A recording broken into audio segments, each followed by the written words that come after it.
Okay. Okay. Hello, Mrs. Rodriguez. Could you introduce yourself and what you do here at El Cerrito Middle School?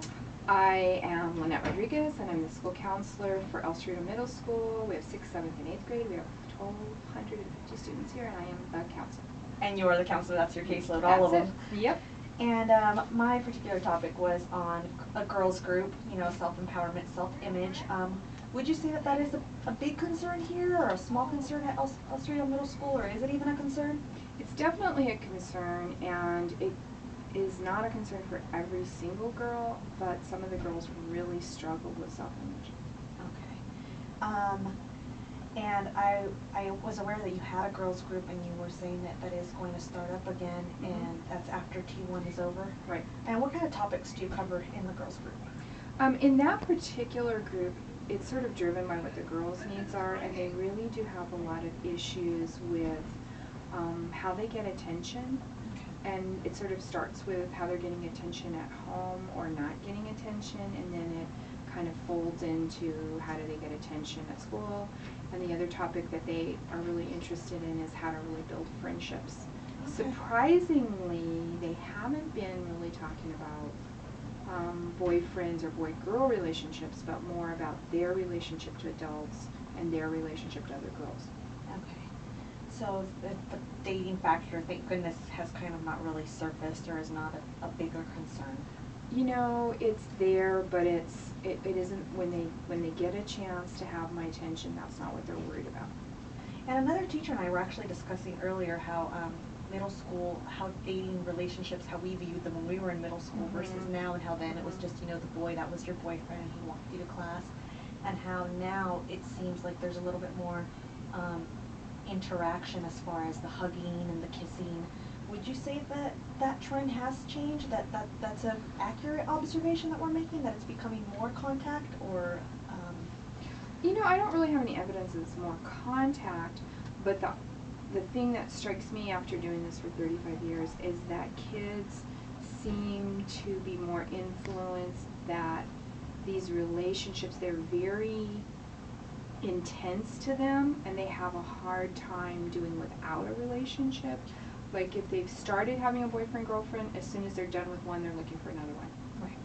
So that's kind of interesting to me, and I think it's a little bit of it is kind of mirrored on what they're seeing on television, and you know, they're cheating on me, they're this, they're that, which can sometimes just simply mean they're talking to another girl or they're talking to another boy, and which is all normal. So it's often very dramatic based on what they see on the media with those dramatic relationships. Right, and they're kind of thinking they have these adult level interactions, which are really just kids wanting to kind of know themselves and have a special person in their life.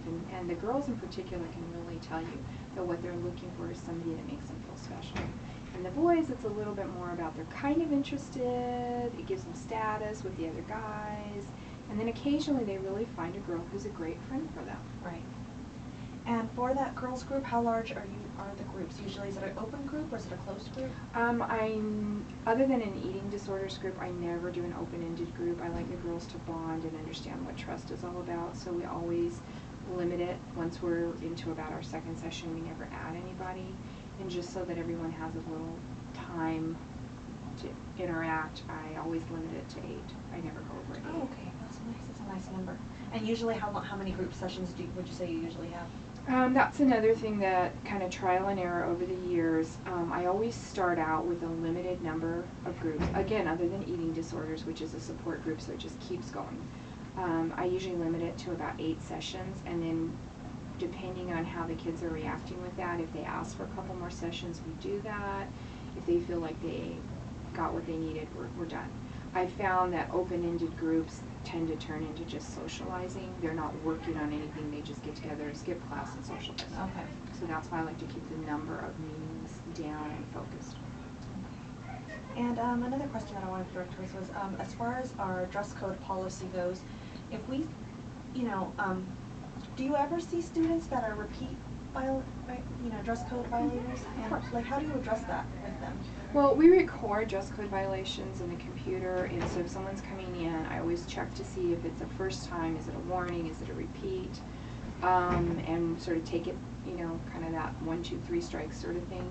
And I did have one of the girls this year that was just like almost daily, and when it finally got down to the point where there were going to be some real consequences, she came up with her own solution, you know, which is, I think I'll borrow my sister's clothes. Okay. And amazingly enough, that was the solution. She was just wearing the same things over and over and over again, which were all inappropriate.